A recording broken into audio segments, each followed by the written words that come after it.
말씀 가운데 우리에게 은혜 더해 주시고 하나님께서 베푸시고 인도하신 뜻이 무엇인지를 또 깨달을 수 있는 귀한 시간으로 삼아 주옵소서.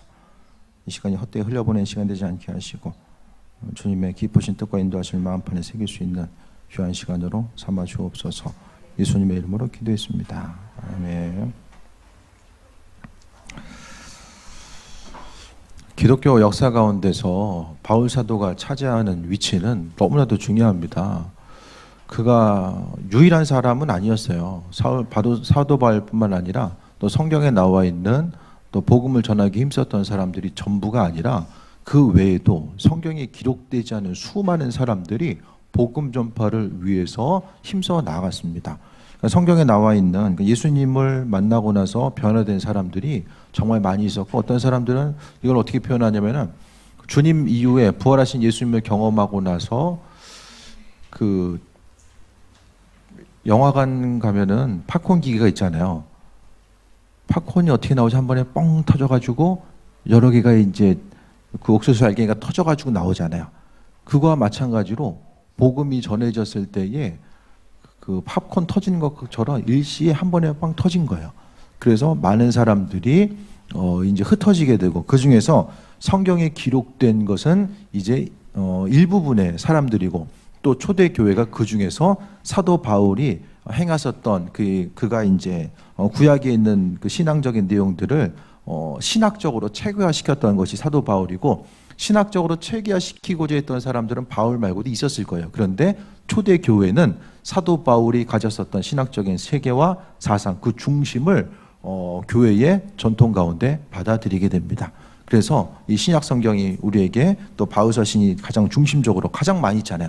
예수님이 친히 말씀하신 거, 뭐 신약에 다 예수님 말씀이지만은 그 중에서도 분류해 보면은 사도 바울을 통해서 받은 말씀이 가장 많이 이제 서신을 통해서 등장하게 됨을 봅니다. 그러니까 바울 사도는 하나님의 일꾼으로서 온전하게 쓰임 받았던 사람, 또 끝까지 앞으로 나아가면서 하나님의 은혜를 체험했던 사람이고, 그의 삶을 통해서 행하고자 하는 것, 신앙인으로서의 일꾼으로서의 삶이 무엇인지를 오늘 본문을 통해서 말씀해 주고 있습니다. 우리가 이제 각자 바쁘죠. 지난 한 주간 나는 시간이 너무 남아가지고 도무지 뭘 해야 될지를 모르겠다. 그런 분 혹시 계셨어요? 없잖아요. 다 바빠. 네, 전부 바빠요. 그 빠르게 지나가는 시간 가운데서 우리가 이제 지금 신앙생활이라는 것은 우리가 믿는 사람들만 공동체를 이루어서 특별히 따로 사는 것이 아니라 다 믿지 않는 사람들과 함께 공동체를 이루면서 살아가는데, 신앙생활 하기 위해서는 그 가운데서 시간을 더 구별해야 되거든요. 믿음 생활하기 위해서는 시간을 구별해야 되고 하나님께 나아가는 거. 그러니까 신앙생활이 왜 힘드냐면은 우리를 하나님께서는 천국 백성이라고 말씀하셨어요. 하나님 나라의 백성이 세상 가운데, 그 세상 나라 가운데 같이 이제 어울려서 살다 보니까 그것 때문에 사실 힘든 거예요. 믿는 사람들이, 천국 백성이 하나님 나라의 방법과 법칙을 통해서 살아가는 데 있어서 그 법칙을 세상 가운데 적용하면서 살려고 하다 보니까 너무나도 힘들고 어려울 수밖에 없는 거죠. 하지만 분명하게 우리가 어떤 삶의 모습, 그러니까 현재의 삶이 어떤 삶인지를 오늘 사도 바울은 분명하게 우리에게 이야기해 주고 있습니다. 그래서 사도 바울은 6장 1절을 통해서 우리에게 하나님의 은혜를 헛되이 받지 말라라고 합니다. 우린 다 하나님의 은혜를 벗어난 사람이 없어요. 다 그분 허락하신 은혜 가운데 살아가고 있습니다. 하나님은 우리 한 사람 한 사람을 잡고 계시고, 우리 교회를 잡고 계시고, 우리 가정을 하나님께서는 잡고 계신다는 거예요. 우리가 세상 살다 보면은 어제 잠자고 오늘 눈 뜨고 당연한 것 같잖아요. 어제 잠들었으니까 오늘 눈 뜨는 게 당연하잖아요. 근데 그게 당연한 게 아니라는 거예요. 오늘 하루의 삶은 하나님께서 우리에게 새롭게 하루의 삶을 허락해 주신 거예요. 죽음이라는 것은 어제 눈 감고 오늘 눈 못 뜨면은 그냥 가는 거죠. 사람이 얼마나 연약한 존재입니까? 생명이 아주 길고 질긴 것 같아도 너무나도 연약한 존재가 바로 우리 자신이거든요. 하루하루의 삶의 모습 가운데 우리가 의미를 부여하고 기쁨과 소망을 가지고 살아가지 못하면 나이가 많고 적음을 떠나서 우리의 삶의 모습은 항상 기쁨과 소망 가운데 살아가야 되고 하나님의 은혜 가운데 우리가 붙잡힌 삶을 살아가고 있다라는 것. 인생 살아감에 있어서 주님의 은혜, 그분의 잡아주심이 아니면 미래를 향해서 우리가 확실한 게 무엇이 있습니까? 이건 앞으로 정말 확실한 거야. 이건 변하지 않고 이건 정말 확실한 거야. 뭐가 있습니까? 확실한 거. 절대로 변하지 않은 거. 있습니까? 이건 무슨 일이 있어도 절대로 변하지 않는 거. 앞으로 시간이 가면서. 없어요. 이건 절대로 변하지 않아 라고 이야기하는 게 그게 사기죠. 미래에 대해서 우리는 겸손할 수밖에 없어요. 시간의 흐름에 관해서 겸손할 수밖에 없고 앞으로에 대해서 우리는 어느 정도 준비하고 계획하지만은 항상 이것을 단정짓고 확정시키고 그 확정된 것을 향해서 달려가는 삶의 모습은 언젠가는 실패할 수밖에 없습니다. 우리는 미래의 시간의 개념, 그 세상의 시간의 흐름 가운데 항상 겸손해야만 합니다. 겸손하다라는 거, 신앙인에게 있어서 시간의 흐름 앞에 겸손하다라는 것은 바로 하나님의 은혜 가운데 우리가 살아가고 있음을 믿음으로 고백하는 삶의 모습 자체를 이야기합니다. 바울 사도가 이제 로마에 들어갔을 때 로마의 수많은 사람들이 사도 바울의 메시지에 열광하거든요. 왜냐하면 로마 시민의 최고의 목표는 노예를 많이 두고 그래서 일평생 놀고 먹는 게 그들의 꿈이에요. 노예를 한 사람, 두 사람 부리는 사람, 또 수많은 노예를 부리는 사람. 그러니까 결국에는 그들의 삶의 모습이 눈에 보이는 거 그렇잖아요. 제가 언젠가도 말씀드렸지만 통장 잔고에 1,000억이 딱 찍힌 순간부터 그때부터는 이제 쓰고 나감에 대해서 쓰는 속도를 들어오는 속도에 대해서 쓰는 속도가 얼마든지 커버가 된다라는 거예요. 그 무슨 말이냐? 어쩐 그 먹고 사는 것들 경제적으로 편안한 것들이 더 이상 삶에 있어서의 기쁨의 요소로 다가오지 않는 거죠. 그 로마의 수많은 귀족들 또 지도층 인사들이 사도 바울의 메시지에 열광하고 나아갔던 것의 중심 자체는 그러니까 눈에 보이는 것을 넘어서는 그 삶의 온전한 가치.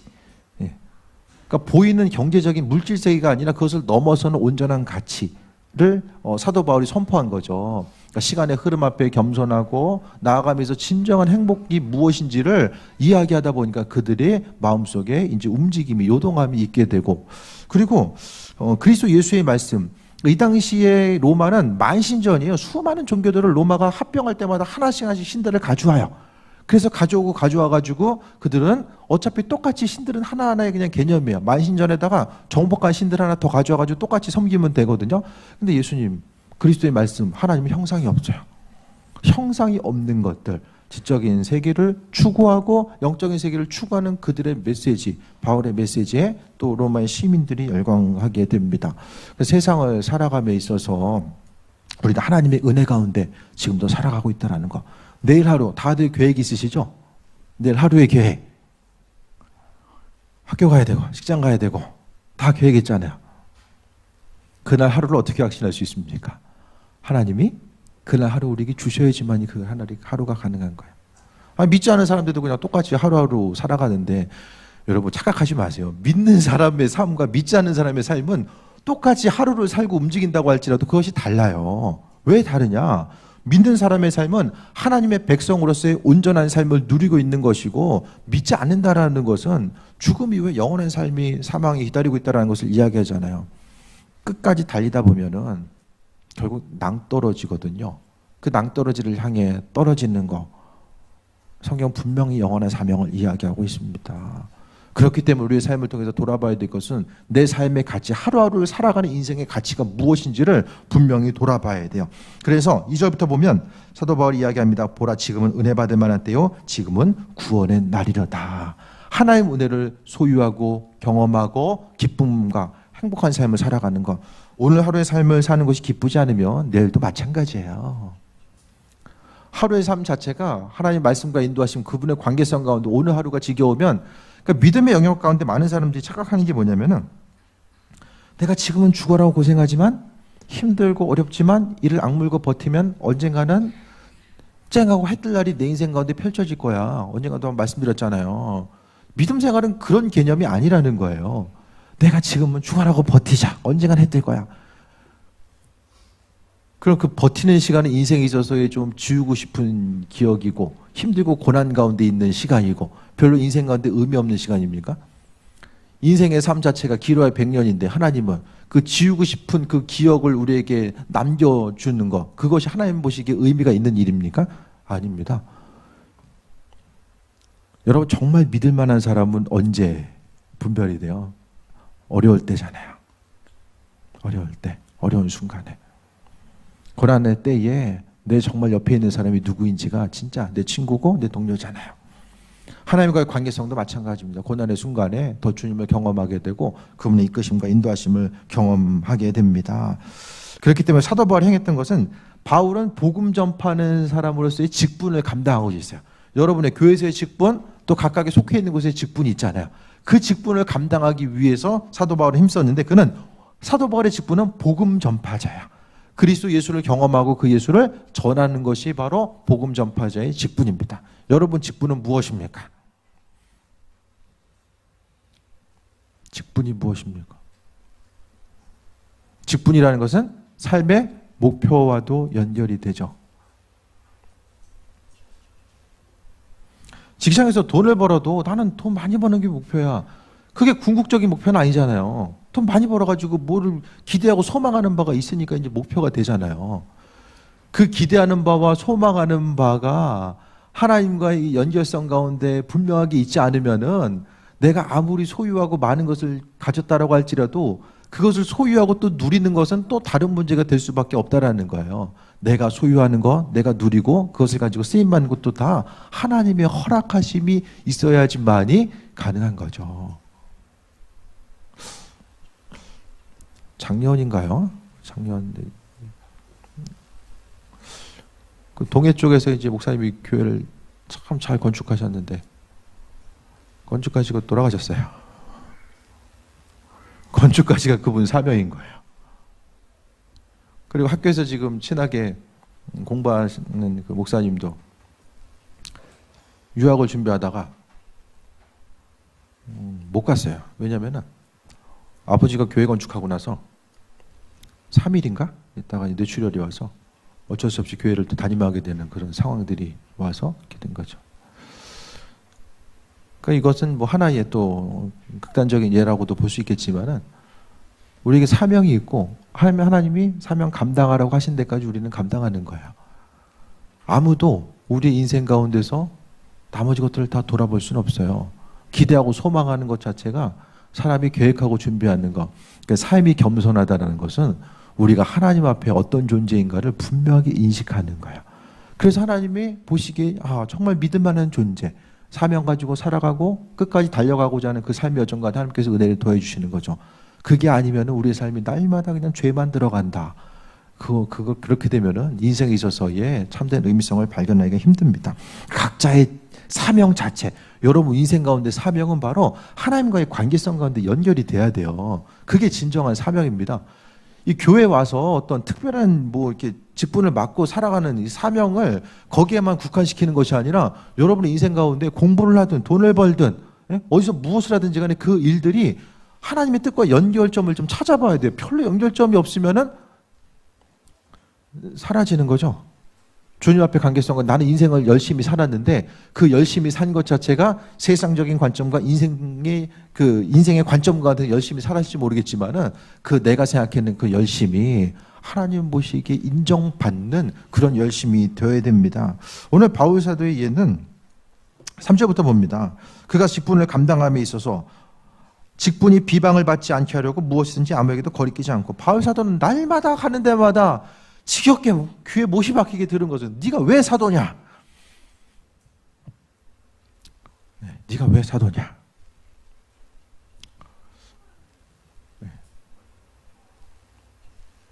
두더지 게임 하다 보면은 맞는 건 누가 맞습니까?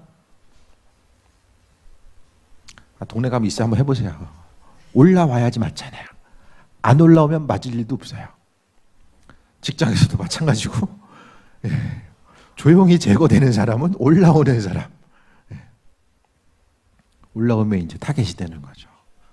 바울 사도가 그냥 적절히 있었던 것이 아니라 가는 데마다 탁월하게 이 당시 보면 퍼센테이지로 보면 이스라엘 유대인들보다 이방인들이 훨씬 더 많은 숫자잖아요. 그러니까 전도 대상자가 많은 거예요. 가는 데마다 복음을 전하니까 타겟이 됩니다. 그러니까 이제 유대인들을 이야기하는 거죠. 그리스도인들 중에서도 많은 부분 사도 바울을 어렵게 하거든요. 네가 왜 사도냐? 너 예수님 봤어? 사도는 예수님을 만나고 밥도 먹고 함께 가르침을 받은 사람이 사도인데 바울은 본 적이 없어요. 예수님을 환상 가운데 봤어요. 그걸 증명해 줄 사람은 아무도 없어요. 아무도 없어요. 나만 알아. 그게 미치는 거예요. 아니 환상 가운데 비춰줬을 때에 옆 사람들 같이 비춰줬으면 얼마나 좋아요. 근데 다른 사람들은 빛을 보긴 했는데 구체적인 음성을 들은 것은 바울 사도 한 명밖에 없거든요. 제가 생각하기에 하나님의 보호하심 같아요. 왜? 항상 욕 먹으면 뭐가 됩니까? 긴장하잖아요. 긴장해요. 대적들의 역할은 나를 긴장하게 하잖아요. 긴장함을 통해서 교만하지 않고 그 주변에 적당하게 나를 긴장하는 사람들이 때로는 내게 도움을 줄 수 있는 사람이에요. 그 사람은 저 원수 또 저기 있구나 그거 할 것이 아니라 어떻게 생각하면 하나님 나를 향해서 붙여준 사람. 하나님 그거 아셨을 거예요. 바울 사도가 그것 때문에 공격당하는 사실 그거 아셨을 거예요. 그런데 하나님께서 이와 같은 상황을 만들어 놓으십니다. 그래서 비방을 받지 않으려고 아무에게도 거리끼지 않게 하려고 그가 복음 전하면서 사례비를 받을 수 있는데도 그거 안 받았어요. 바울 사도가 재정적으로 착폭을 한다. 재정적인 것을 위해서 지금 휴가라고 복음 전파하고 있다. 이 얘기 듣지 않으려고 복음 전파에 거리낌 되지 않으려고 하지 않았어요. 받지 않았어요. 그래서 그가 행한 것 자체는 4절부터 보면 모든 일에 하나님의 일꾼으로 자천하여 많이 견디는 것과 환난과 궁핍과 고난과 매맞음과 갇힘과 난동과 수고로움과 자지 못함과 먹지 못함 가운데서도 뭘 얘기하는 거죠? 4절, 5절 보면 사도 바울이 복음 전파하면서 당한 거죠. 복음 전파하면서 경험한 거죠. 이 성경에는 말씀대로 살면 고난 당한다라고 이야기하는데 왜 언제부터 우리의 그 신앙생활은 예수님 믿으면 만사형통한다로 이게 박였을까요?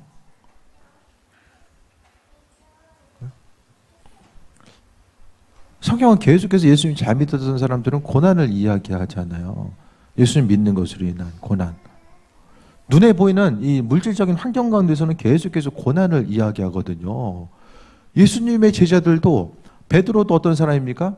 수산업에 종사하면서 얼마든지 배를 타고서 물고기를 잡고 그 전문 기술을 가지고 있던 사람이죠. 그런데 예수님 만나고 나서 떠돌이 돼요. 있는 것도 다 뒤로 하고 떠돌이 돼요. 사도 바울은 어떤 사람입니까? 조상 대대로 물려왔었던 그의 증조부 때에 다소라는 시 자체가 로마 시민권을 다 부여받게 됩니다. 우리가 아는 클레오파트라 있죠.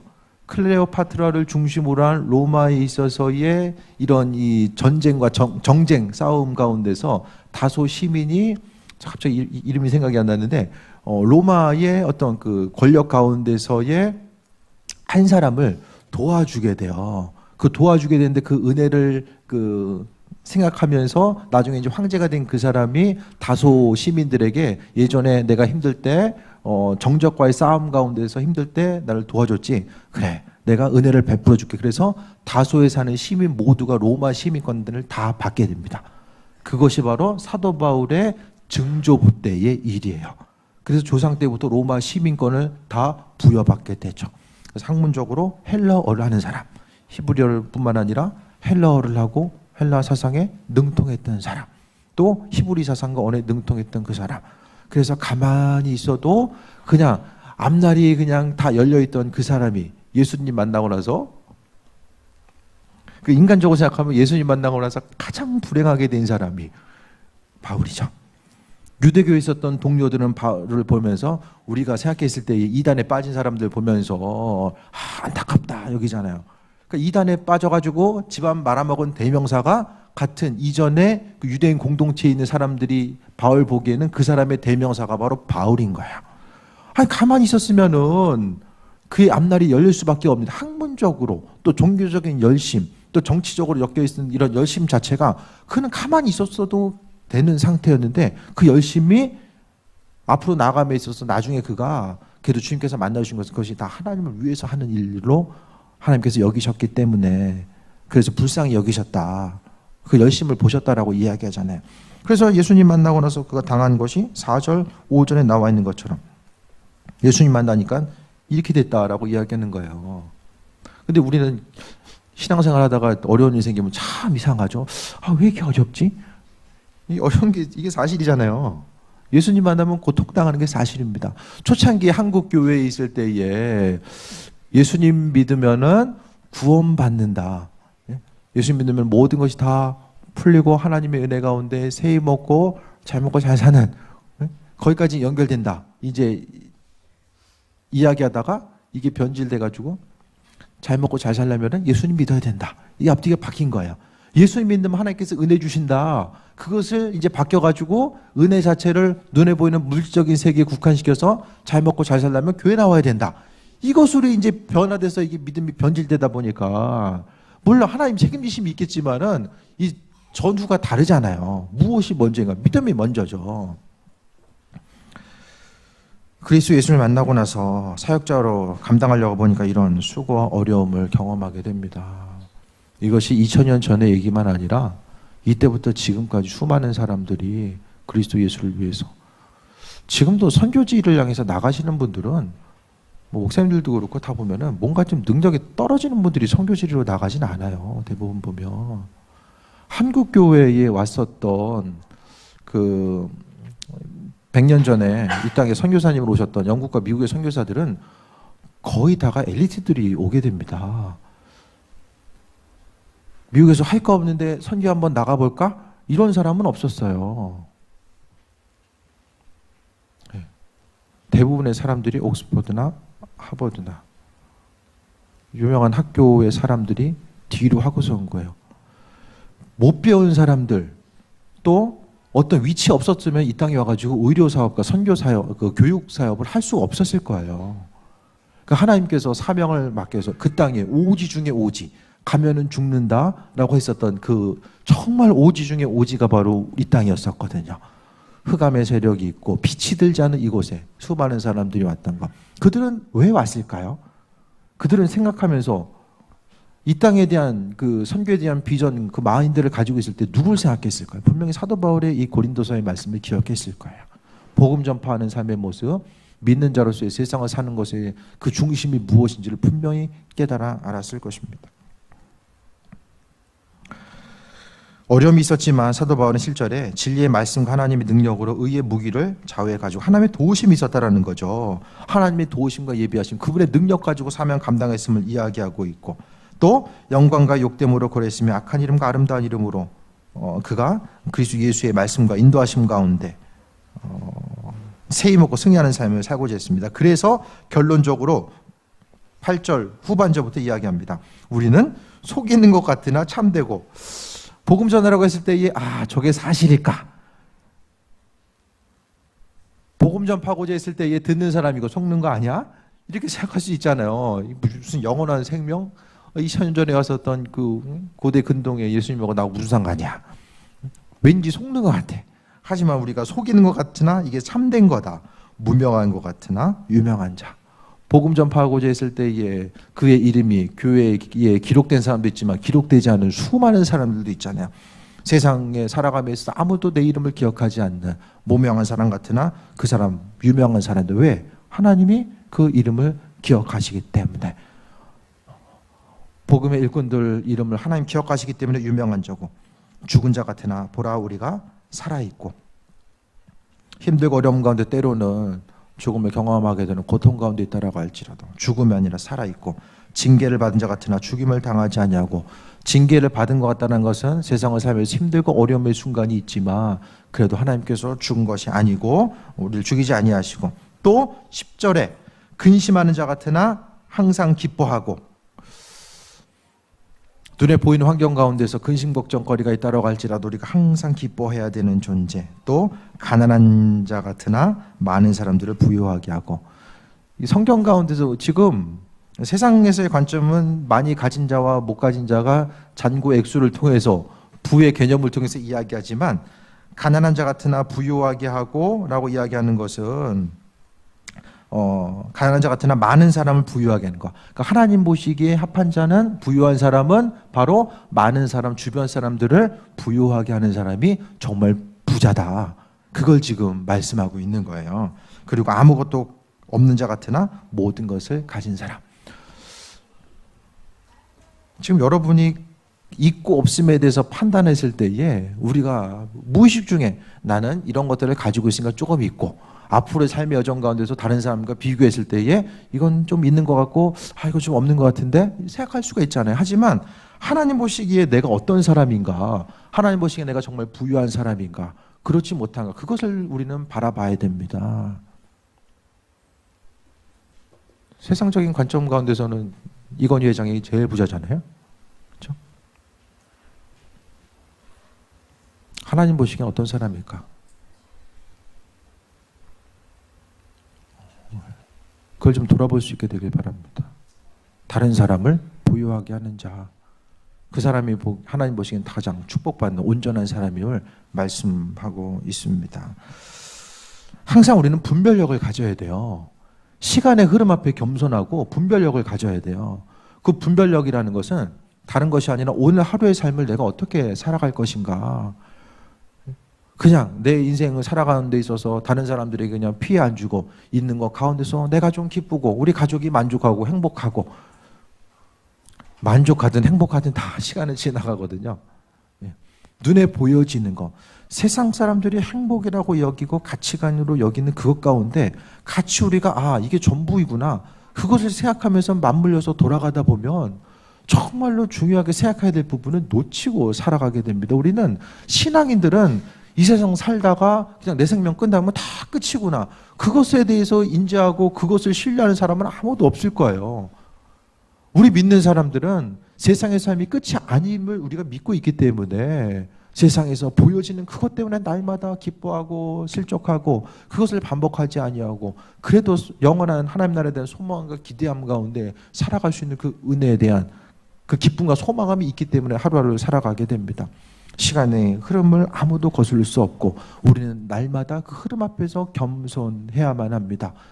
시간의 흐름 앞에 겸손하다는 것은 하나님 말씀 앞에 우리가 겸손해야 된다는 것을 이야기하고, 결국 사도 바울이 생각했을 때 자기 자신은 아무것도 없는 자 같으나 모든 것을 가진 자다. 그것이 바로 바울 사도가 이해했던 스스로의 이해를 이야기합니다. 여러분, 뭘 가지고 있습니까? 가지고 있는 것이 무엇입니까?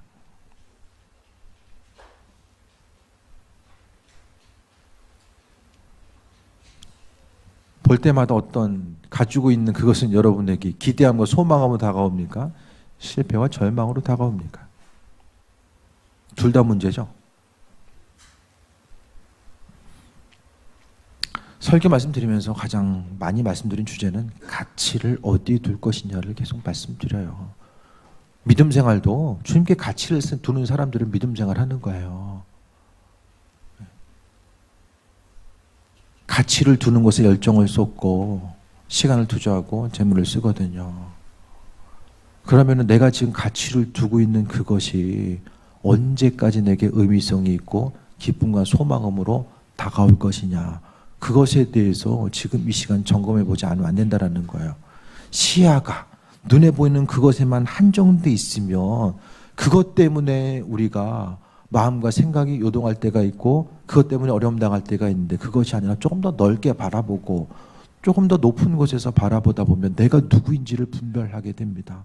내가 누구인지를 분별하게 되면 내가 무엇을 해야 되고 무엇을 하지 말아야 될 것이 분별이 되고, 무엇 때문에 기뻐해야 되고 무엇 때문에 절망해야 되는가가 분별이 됩니다. 눈에 보이는 세계는 강력해요. 보여지는 것에 대한 사람이 민감하게 반응하는 것은 강력합니다. 그렇기 때문에 사단은 보여지는 것 때문에 사람을 계속해서 흔들고 충동질하고 유혹하게 됩니다. 지금 보이는 것이 전부가 아니라 더 넓고 큰 것을 바라봐야 되는 우리의 삶의 모습이 계속해서 펼쳐진다는 것에 대해서 생각하며 믿음 생활하는 것의 의미성이 무엇일까? 그 온전한 주님과의 관계성 가운데 사명 감당하고 그 사명 감당한 가운데서 내가 가진 것이 무엇이고 행할 바가 무엇인지를 깨달아 알게 됩니다. 오늘 바울 사도는 인간적인 관점과 세상에서 관점에 봤을 때에 모든 것을 잊어버리고 아무것도 없는 것 같지만 하나님의 붙들리심 가운데 그가 믿음으로 사명 감당하고 또 모든 것을 소유한 자로서 지금 주님 우편에서 누리는 삶을 살고 있겠죠. 세상에서 아무리 기쁘고 즐거운 시간도 다 흘러가고 고통의 순간도 흘러가고 결국 남게 되는 것은 주님과의 온전한 관계성 외에는 세상 지나갔을 때에 남는 것은 아무것도 없습니다. 믿음으로 승리하는 삶 살아갈 수 있게 되길 바라고, 내 소중한 나에게 있어서 내가 지금 어떤 존재인가 말씀에 비춰보아 다시 한번 점검하는 귀한 삶이 되시길 축원드립니다. 오늘 말씀 붙들고 다시 한번 기도합니다. 주님 말씀 가운데 세임 허락하여 주시고 아버지 안에 맡은 바 사명 감당하고 하나님 보시기에 합한 자로서의 온전한 삶을 누리기 원합니다. 우리 잠시 동성으로 기도합니다. 주님의 사랑에 감사합니다. 아버지 하나님 모든 일들 가운데 하나님 허락하시고 예비하시고 인도하시며 뜻이심에 감사합니다. 우리 삶의 중심 온전한 목적 되신 그리스도 예수 주님 바라볼 수 있도록 주관하여 주시며 생명 되신 그리스도 예수로 인해서 기대함과 소망을 가지고 나아가게 됩니다.